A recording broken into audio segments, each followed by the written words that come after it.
I think it's not an exaggeration for me to say that Invictus probably saved my life. I was going down a route that I was very scared of. I had no idea where I was going or what I was doing.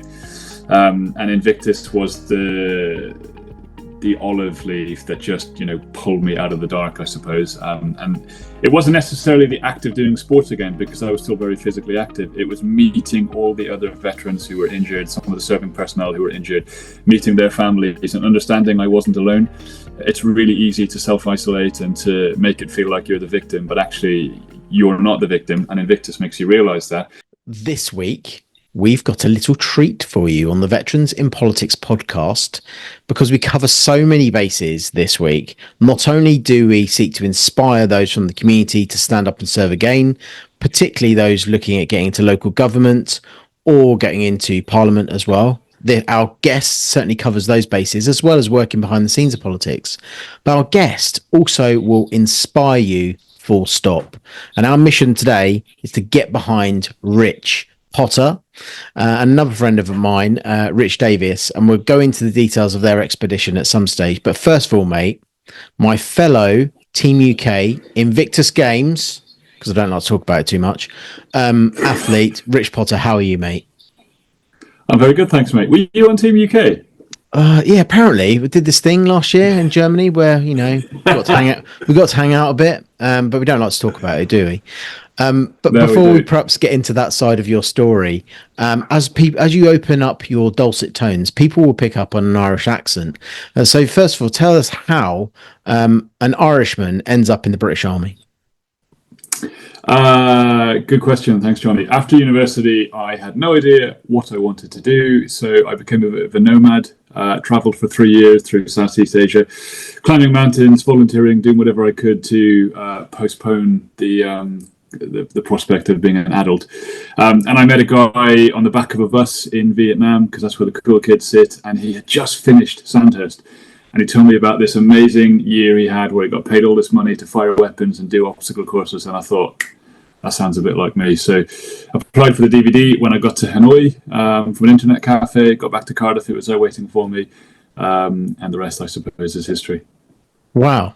So, I mean, it's not a common thing, right? You bump into the odd, particularly South Africans, people from the Commonwealth who serve in the British Army. But we're so close to Ireland, and many of us, if you track our lineage, I know me, my grandfather was Irish, so all of us are Irish, right? But it's not something that's that common in the British Army. I mean, did you have any people within your family that had served in the armed forces, be that in Ireland or within the UK? No, absolutely not. I am the first. It was very strange growing up because I was a Protestant, growing up in the west of Ireland, which is predominantly Catholic, as you probably know. So I would regularly get accosted for being Protestant, headbutted, spat on, whatever kids do. And I think that kind of just bumped my resilience a little bit. It made me realize that I can go one of two ways here. I can just float in with the crowd and pretend I'm not proud of who I am, or I can actually go down a different route. And that's what I did. So here I am. Yeah, loud and proud. I was going to say you're a bit of a maverick in many ways in that sense, because that's translated into another career that you have partaken in, which is politics. And that's something else that bonds us, not only the Invictus journey and our own military service, but our service in politics. And of course, that's what this podcast aims to do, to inspire those from our community to stand up and serve again. And you've got so many touch points. You've been a local councillor, you've worked for a member of parliament, you've got on the parliamentary candidates list. How on earth did you find the whole political thing? And perhaps we'll delve into some of the detail of those different personas. Goodness me, thank you. Where do you want to start? Not long after I was medically discharged, something popped up on social media. Would you like to be a local councillor? And I really missed not wearing a uniform. I really missed not looking in the mirror and being proud of who I was and what I was doing. So I said, yeah, absolutely, I'd love to. And I got put down on the list to become a parish councillor. Luckily for me, in my exact ward where I lived, the district councillor was about to go and work in Monaco on super yachts. So his position was coming up.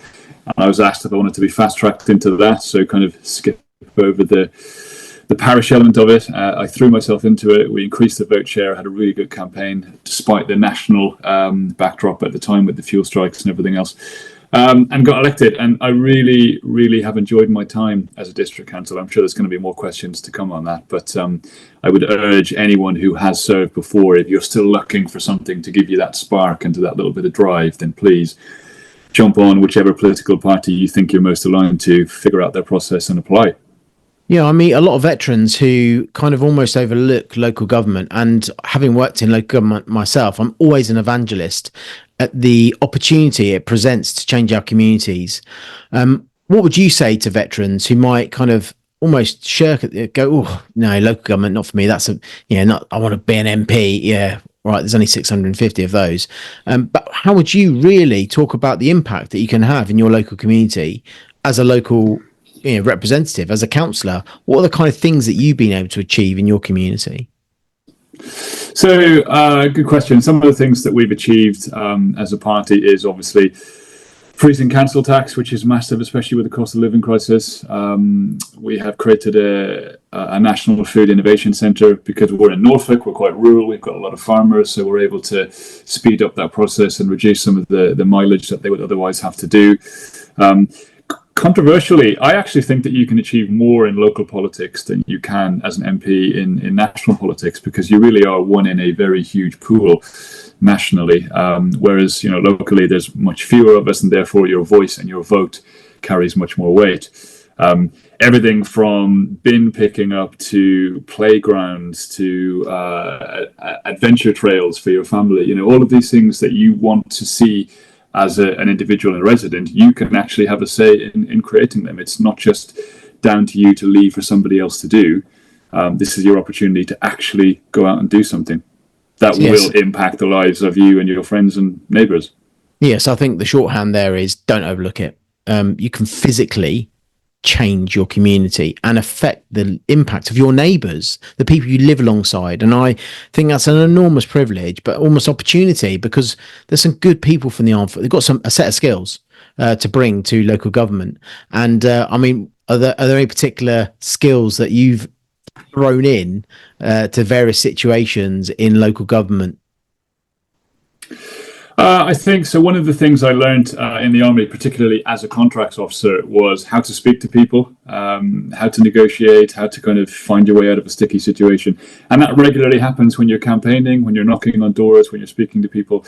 People will see my blue rosette and they'll be fully armed, ready to go with expletives. And then they'll see my one leg and instantly they're like, oh, you're disabled, but you're a Conservative. I'm like, yes, absolutely. Just because I'm disabled doesn't mean I have to be aligned to a particular party. And it's really refreshing to see their reaction, to see them change and kind of warm up a bit on the doorstep. And I have people who voted for me in the local elections who don't normally vote for Conservatives. And that's really reassuring, because it does show that at a local level, you can make a difference as an individual, not necessarily as a party. Yeah, and the power of human interactions, because we know that digital campaigning is here today. In politics, they like to call it the air war, but you cannot take away the value of getting out there and pressing the flesh on the doorstep, talking to people and just listening. Sometimes people just want the opportunity to have a good whinge, and by heck, they're entitled to that these days. So just being that person to, take it on the chin, hopefully not literally, but just listen and then come up with some solutions, because in local government, there's so many tools in your bag in which you can change communities, as we've mentioned. But it's not only in local government where you've had a political career, you've also had the fortune of working for a member of parliament as well. That's another part of politics where I think veterans and spouses and those from the armed forces community writ large have such an enormous part to play, because as we know at the moment, there's a load of new MPs, and there's a particularly on the Labour side, and there's a scrabble around for good people to run offices. And I've always said a good company sergeant major or platoon sergeant or a junior officer, thrusting captain, and other services apply to that, by the way, that analogy. I'll be absolutely mega in running a political office. How did you find working behind the scenes of politics? I really enjoyed it. I worked for Cllr Smith in Norwich North for just over 2 years. And for me, it was kind of a stepping stone. I was using that to basically give myself the grounding nationally that I felt I needed to get onto the parliamentary list, which was my overall goal at the time. And I really, really enjoyed it because you're literally solving issues on a daily basis. A constituent will email in and say, my roof has fallen in my kitchen, or there's mold in my bathroom, or whatever the case may be. You are physically able to turn that person's life around and create a win for them. And ultimately, that's what it's all about, is creating these little wins. It's a really unspoken of part of an MP's job. I think enough people don't realise how hard MPs work behind the scenes. And I know Chloe particularly was very hardworking, and she could tell you, she would drive past an estate and she would say, oh, Mrs. X lives in there, or Mr. Y lives in there. I helped him last year with this, and that's the difference between a good MP and a bad MP, somebody who understands their residents, who they are and what it is that they want. And Chloe was great in that respect. And it wasn't enough to put you off, because people have said to me, oh, don't you want to be an MP? I'm like, look, oh God, I've worked for enough of that. I've been through the looking glass here. I know how intrusive it is on family life. I know how important family life is to you. And you know how important family life is to me. But I also know, like you say, how hard they work. But it kind of inspired you, because I know that you got on the parliamentary candidates list. How difficult was that process, and what did you learn from that side of politics? From that side of politics, I learned that there's a lot of politics. It's a very, very strange, very strange system. It's a bit like the Army Officer Selection Board, where you basically go to one of two locations for a couple of days, and there's several people dotted around the room with clipboards, writing notes about you, asking you to stand up and speak and do problem-solving exercises, etc., etc. So it was quite intense. But having done AOSB, I suppose it kind of felt a bit more natural than it might have done for others. I was very happy when I got the letter about a week later to say that I was on the list and ready to go. But it's funny that you say about not being influenced or not being put off by working for Chloe. Actually, working for Chloe for those 2 years made me realise that July was not the right time for me to launch my national political career. There's just too much toxicity at the moment. Certainly there was in July. And I didn't want to put my wife and son through that. I'm sure you can relate to that. But 2029, we'll see. Hopefully I'll get back on the list and it'll be full steam ahead. So watch this space. Yeah. So local government ticking away, and all your campaigning in the community, and all that experience that you've gained really set you up well. So we'll keep our eye on the political career of Rich Potter going forward. Now we do always like to start with the military story, and we'll perhaps rewind a little bit after Sandhurst. Where did your military career take you? Because there might have been a bit of a speed bump along the way towards the end of that military career. So it took me to Bulford, to 19 Tank Transporter Squadron, as a troopie of what's called Super Troops. So I had 140 soldiers, which was a bit of an eye-opener, having just finished Sandhurst. The funny story about that is I was meant to go to Aldershot, but the troop commander who was in my position at the time had an extramarital affair with the sergeant major, and so was removed, and I was thrown into the spotlight in Bulford, which I was very sad about because I had no idea where Bulford was. But when I arrived, I could not have been further wrong. It was incredible.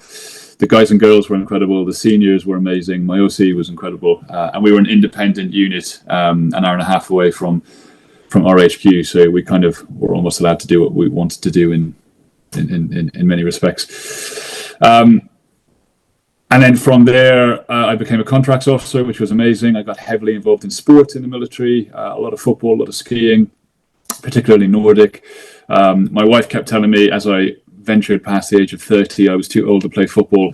I would not listen to her, and sadly, she was correct, because one day we were playing a cup semi-final and I sustained a very bad injury to my ankle, which required surgery. At the time, we didn't know it required surgery, so I got to deploy to the Middle East, which is what I always wanted. I deployed as an individual augmentee, as a contracts officer, me and 6 other Brits with the US Special Forces. I spent $100 million in 6 months buying weapons and equipment I'd never even heard of, let alone got to physically see in the flesh. A really amazing, empowering time. But the entire time I was out there, I wasn't able to squat, I wasn't able to deadlift, I couldn't run. I knew something was wrong with my ankle. I eventually got back to my new job in Horse Guards Parade as a contracts officer for London District. Saw the SMO, the senior medical officer, and he said, "You've got an osteochondral defect, a hole in your cartilage, you need surgery." Long story cut short, I had surgery. I contracted sepsis. I fought it for about 15 months or so and realized that this is it now. I gained a lot of weight. I was clinically depressed. My relationship was literally hanging on by a thread. And a military surgeon said, "What are you doing? Just amputate." And I appreciate that sounds incredibly drastic and serious, but for me, it was like the get out clause. And so we did. We had the surgery, and as you know, everything's been pretty hunky dory since. Yeah, what a tough time though. I can really empathise. I had the chat with the surgeon about amputation myself, and like you, was doing something I loved, which was motorcycling. And it's rather innocuous, isn't it? When you're doing something like that, you don't really kind of red team in your mind. Oh, what if it goes wrong today? And you do when you go on operations. Absolutely, you kind of role play that. And we've got plenty of mates who have been in that situation in kind of reference points, but you don't really have it from doing something that you love.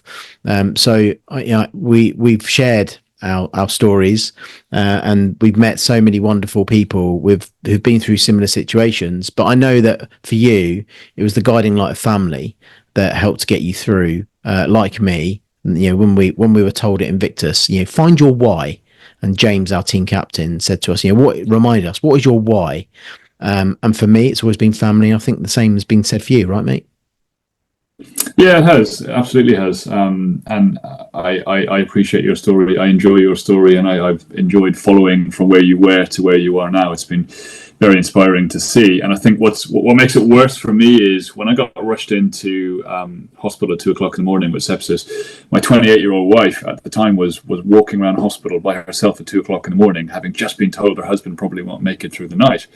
And I'll never ever understand what it was she went through that night, and I carry that for that burden for the rest of my life. But it does mean for her, luckily, that whatever she wants for Christmas or her birthday, she tends to get. So in that respect, she's winning. Well, that's it. I mean, the empathy between us about our injuries when we've come together as a team during the Invictus journey is quite natural. But like you say, the reference points for our families, the opportunity that they had to get together through that experience and swap notes, because you and I will never know what they went through, because we're either unconscious, going through surgery, etc. But the worry that they have at that time, we'll never know. So I think that was the magic of the Invictus experience. It brought the families together, and it brought us together, mate. We found each other, didn't we? With this merry band of men and women, 59 of us, that succeeded to get through for Invictus 2023 in Düsseldorf. But how much of they use that word the phrase life-changing is bandied about a lot, but for me it certainly has been life-changing. But how life-changing was it for you and your family? I think it's not an exaggeration for me to say that Invictus probably saved my life. I was going down a route that I was very scared of. I had no idea where I was going or what I was doing, and Invictus was the olive leaf that just pulled me out of the dark, I suppose. And it wasn't necessarily the act of doing sports again, because I was still very physically active. It was meeting all the other veterans who were injured, some of the serving personnel who were injured, meeting their families and understanding I wasn't alone. It's really easy to self-isolate and to make it feel like you're the victim, but actually you're not the victim, and Invictus makes you realize that. But it gives you a platform to hopefully propel yourself forward to change your life, and it has been life-changing, as you say. I've been able to meet lots of people, particularly Dickie, Rich Davis, who's my teammate for the upcoming expedition, who just happens to live 15 minutes away. Had we both not been picked for Invictus, we probably never would have met, even though we both got the same injury. So it's a funny old world. There's definitely a degree of fate in all of this. And yeah, I'm very grateful to the RBL and the IGF for making it happen in the first place. Yeah, those sliding doors moments, and it's been one massive sliding door moment for us all, brought us together. You and I have not only got the Invictus experience, our service to share, but also our political interests, and that will always bond us. But like you say, I might have walked past you at a Conservative Party conference or something, and we might not have connected, but we came together, and sport was the vehicle. It just brought this community of wonderful people together. And you've mentioned someone there, our good friend Dickie, otherwise otherwise known as Rich Davis. So two Riches in this little twosome that we've got. I met him for the first time through the Armed Forces Para Snow Sport Team, another amazing community and charity for veterans. Again, the vehicle being snow sport this time. And we're going to talk about your challenge now. And I heard you on a radio, and I think someone referred to you because you're both called Rich. That the challenge was two Riches challenge, and I think your reply was no, you were two middle-aged dicks. I've also got a couple of alternatives to throw at you as well for your challenge. Like you're two dicks and a DOS bag, because I think you might be sharing a sleeping bag because it's going to get cold. Two dicks and two legs, because you're both two single leg amputees, and two dicks go rambling.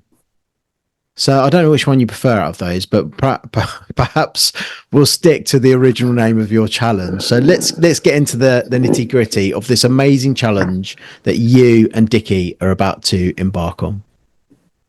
Well, we may well take two dicks in a DOS bag. We'll see how cold it gets when we're. I'd like to see that. Yeah. And we did say, and we linked to that. I know another question was, would you be big spoon or little spoon? Well, given that he's 6'3" and I'm 6 foot, I'm probably going to be little spoon. So that's just biology, isn't it? Standard, yeah. Anyway, we digress slightly. Let's get into the challenge. What on earth? Once you describe your challenge, listeners will go, "What on earth has inspired you to do that challenge?" Because it sounds absolutely horrendous. I'm not going to lie to you, but also the beauty of the mountains. Tell us a little bit more about your challenge. Well, okay, so first of all, it's called the Limitless Expedition, LIMB, a nice play on words there. And it was created because, ironically, it was influenced by society.